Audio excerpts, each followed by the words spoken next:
Hi, this is Rabbi Donnie Locker, and I would like to tell you a true story that I made up. This story is about a boy named Watt.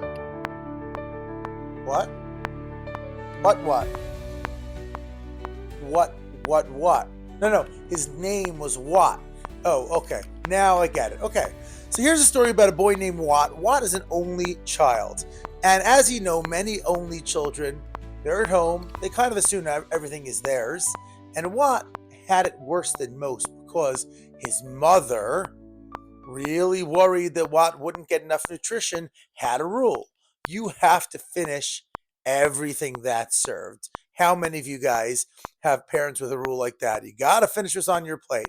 But with Watt, since he was the only child and his mother ate at a different time than him, he had to finish whatever's in the pan. He was expected to finish everything. And that went well. Watt was well nourished, maybe a little bit overnourished. Well, one day, Watt gets older and he goes to college. Well, he's in college and he's told, where are the meals? It's in the cafeteria. So he walks into the cafeteria, he gets his meal pass, and there's, I don't know, 1,500, 2,000 people in the cafeteria. And Watt walks up, goes to the counter, and he sees they're serving spaghetti. And there is a pot of spaghetti that must be as big as some cars. I mean, this thing is just huge. Well, looks at it, breathes in and out a few times.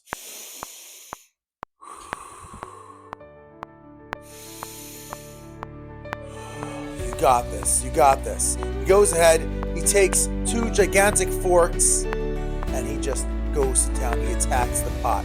He gets the whole, he's eating it, and everyone's looking on, and eventually they start cheering him, and he finishes the entire pot. The one meant for 1,500 people. And everyone's like, what is going on? What? He's like, what? They're like, what? They're like, no, his name is Watt. Oh, what did Watt do? Watt ate the entire pot. Whoa, okay. You see, Watt was never told that when you live with other people, you share, right? You don't finish the whole thing at home. You're the only child. You finish the whole pot. But when you're in a group with other people, that is not how it goes. Well, the next day, Watt does not come to the cafeteria. You know why? He couldn't leave.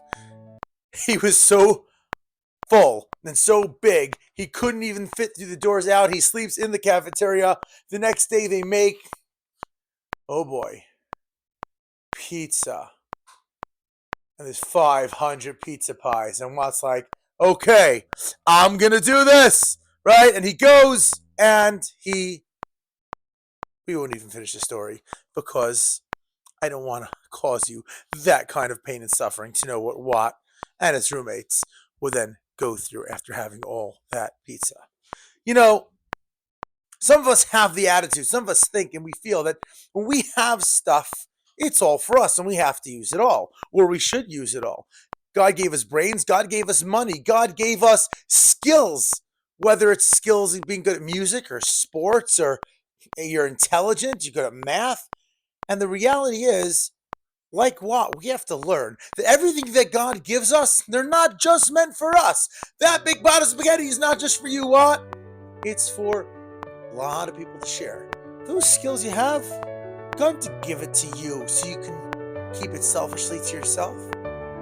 Those brains you have, that money that God gave you, it's not just so you can get a bigger house or you can go ahead and get everything you want in life. It's so that so many other people can enjoy and appreciate.